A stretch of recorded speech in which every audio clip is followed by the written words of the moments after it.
Sorry, সংস্কার আপনাদের কাজ না। এই কথা বলেছেন আমির খসরু মাহমুদ চৌধুরী, বিএনপির স্থায়ী কমিটির সদস্য। বোঝাই যাচ্ছে এই উক্তির মধ্য দিয়ে যে অন্তর্বর্তী সরকারের প্রতি কি পরিমাণ বিরক্ত বিএনপির নেতারা। তারা বলছেন যে সংস্কার তারা শুধু করবেন তা না, বাস্তবায়ন করবেন, তারপরে নির্বাচন। সেই কারণে বলছেন যে সংস্কার আপনাদের কাজ না, আপনারা প্রস্তাবনা করেন, আমরা সেটাতে অঙ্গীকার করব, কিন্তু চূড়ান্ত সিদ্ধান্তটা হবে পার্লামেন্টে নির্বাচিত জনপ্রতিনিধিরা।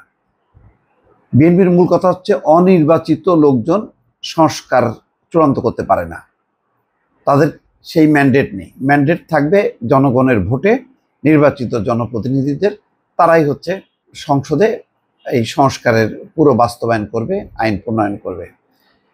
অন্য দলরা বলছে যে যে ক্ষমতায় যারা আসবে তাদের উপর বিশ্বাস নেই, রাজনৈতিক দল এটা করবে।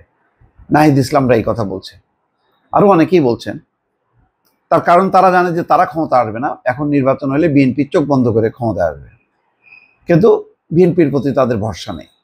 এই পুরো গোলটা বাচ্ছে হলো এইটা নিয়ে।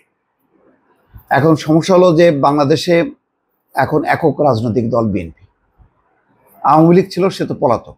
আর আওয়ামী লীগ যে কেলেঙ্কারি করছে সেটা তো তার নির্বাচনেই এখন নৈতিক অধিকারই নেই নির্বাচন করার। তারপরেও একটা পার্টিসিপেটরি ইলেকশন করতে গেলে যদি আওয়ামী লীগের হয়ে কেউ নির্বাচন করে তো সেটা করবে, কিন্তু সেটা তো জয়ী হওয়ার মতন কোনো কম্পিটিটর নাই। এবার বিএনপির প্রতিযোগী হবে জামাত।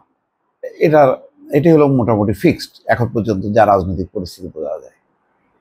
এখন সংস্কার নিয়ে গোল বাচ্ছে। ডক্টর মোহাম্মদ ইউনূসও মনে করেন একটা সংস্কার হলে, চীনেও বলছেন যে একটা বৈপ্লবিক রূপান্তর ঘটবে, বাংলাদেশ অনেক দূরে এগিয়ে যাবে। সংস্কারের প্রতি জাতিসংঘ, পশ্চিমা, তারাও বলছে খুব ভালো কাজ, সংস্কার করুক। তারা তো এইসব সংস্কার উৎসাহ দেয় যে গণতন্ত্রকে প্রাতিষ্ঠানিক রূপ দেওয়ার জন্য বিভিন্ন প্রতিষ্ঠানের সংস্কার। কিন্তু এখন এই সংস্কারটা যদি রেগুলার একটা নির্বাচনের ক্ষেত্রে বাধা হয়ে দাঁড়ায়, সেটা তো মুশকিল। সেই কারণেই বিএনপি ক্ষুব্ধ। বিএনপি চায় যে যে অস্থিতিশীল পরিবেশ, সেটাকে দূর করতে গেলে বা নিয়ন্ত্রণে আনতে গেলে একটা রেগুলার সরকার দরকার। সেনাবাহিনীও থাকতে চায় না, আর কতদিন তারা এইভাবে ঠেকনা দিয়ে রাখবে। তো তারাও ফিরে যেতে চায়। এখন নির্বাচন এবং রেগুলার গভর্নমেন্ট না আসলে তো এটা সম্ভব না। সব মিলে একটা গোল বাচ্ছে। আমির খসরু বলছেন, এটা চট্টগ্রামের প্রেস ক্লাবের এক অনুষ্ঠানে, যে আগে শেখ হাসিনা বলতেন আমরা উন্নয়ন করছি, বড় বড় প্রকল্প বাস্তবায়ন করছি, তাই নির্বাচন কেন দরকার। এখন অন্তর্বর্তী সরকারও বলছে আমরা সংস্কার করছি, অর্থনৈতিক উন্নয়ন করছি, আমরা আপনাদের বলছি সরি, সংস্কার আপনাদের কাজ না, আপনাদের কাজ একটি গ্রহণযোগ্য নির্বাচন অনুষ্ঠিত করা। তো গণতান্ত্রিক অর্ডার ফিরিয়ে আনার চেষ্টা ব্যর্থ করতে ষড়যন্ত্র চলছে মন্তব্য করে বিএনপির এই নেতা বলছেন, গণতান্ত্রিক অর্ডার ফিরিয়ে আনা বাংলাদেশের মানুষের সাংবিধানিক রাজনৈতিক অধিকার ফিরিয়ে দেওয়ার একমাত্র পথ, আর তার বাহক হচ্ছে দেশের জনগণের ভোটে একটি নির্বাচিত সরকার গঠন করা, যারা জনগণের কাছে দায়বদ্ধ থাকবে, জবাবদিহিতা থাকবে। একটি নির্বাচনের মাধ্যমে বাংলাদেশে আবার গণতান্ত্রিক অর্ডার ফিরিয়ে আনা, সেই গণতান্ত্রিক অর্ডার ফিরিয়ে আনার ক্ষেত্রে এবং নির্বাচনের ক্ষেত্রে যে সমস্ত ষড়যন্ত্র করার চেষ্টা করা হচ্ছে, এদেশের জনগণ তা মেনে নেবে না। রাজনীতিতে এখন বড় পরিবর্তন এসছে জানিয়ে খসরু বলেন, রাজনীতিবিদ ও সাংবাদিকদের পাশাপাশি চলতে হয়, একটি অপরটি ছাড়া যথাযথভাবে কার্যসিদ্ধি হয় না। দীর্ঘ সময় পর একটা স্বৈরাচারী সরকার বিদায় নিয়েছে, ফ্যাসিস্ট হাসিনা পালিয়ে গেছে। রাজনীতিতে এখন বড় পরিবর্তন এসছে, নতুন বাংলাদেশে রাজনীতিবিদদের পাশাপাশি সাংবাদিকদেরও ভূমিকা রাখতে হবে। এখন সাংবাদিকদের ভূমিকা বাইরে 15 বছরে যে ভূমিকা রাখছে, আল্লাহর হস্তে ওই ভূমিকা আর দরকার নেই। এখন এরা বিবেকের কাছে বন্দী হয়ে গেছে, শৃঙ্খলবদ্ধ হয়ে গেছে। একটা অংশ দেখেন নিশ্চুপ হয়ে গেছে, তারা একদম চুপ হয়ে গেছে। এটা তো দরকার ছিল না। গণতান্ত্রিক পরিবেশে সরকার আসবে যাবে, সাংবাদিকরা, ভিন্ন মতের মানুষরা, তারা তাদের মতামতগুলো দেবে।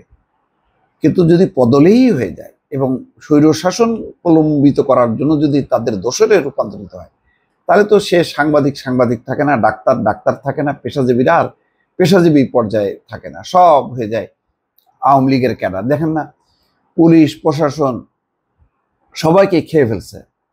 বাকি ছিল সেনাবাহিনী, সেনাবাহিনীর অর্ধেক তো খেয়ে ফেলছে, আর অর্ধেক ভালো ছিল বলি তারা রিভোল্ট করছে। যে রিভোল্টটা হওয়ার দরকার ছিল একেবারে পেশাজীবী, সাংবাদিক, বুদ্ধিজীবী এই মহল থেকে, সেটা হয়নি। হয়েছে কারা? একদম রাজনীতির বাইরে থাকা ছাত্ররা, যারা দেখছে দিনে দিনে অধপতন, তারা রিভোল্ট করছে। সেই রিভোল্টকে সমর্থন করছে হচ্ছে সেনাবাহিনী, আর বিএনপি সহ যে রাজনৈতিক দলগুলো তারা সমর্থন দিছে। কিন্তু তারা মেইন ভূমিকা আসতে পারেনি। আসলেই একটা গণহত্যা চলতো এবং এটা জায়েজ হতো যে জামাত বিএনপি ষড়যন্ত্র করতেছে। সুতরাং এখানে পরিবর্তনটা হয়েছে ভিন্ন ক্ষেত্রে। সুতরাং সেখানে সাংবাদিকদের ভূমিকা কোথায়? আমির খসরু মাহমুদ চৌধুরী বলছেন রাজনীতিবিদ এবং সাংবাদিকদের তো ভূমিকা গত 15 বছরে ছিল না, বরং ন্যাক্কারজনক তাদের অবস্থান ছিল, যেটার মানুষ ঘৃণা করতো রীতিমতো। দর্শক ভালো থাকবেন, আল্লাহ হাফেজ।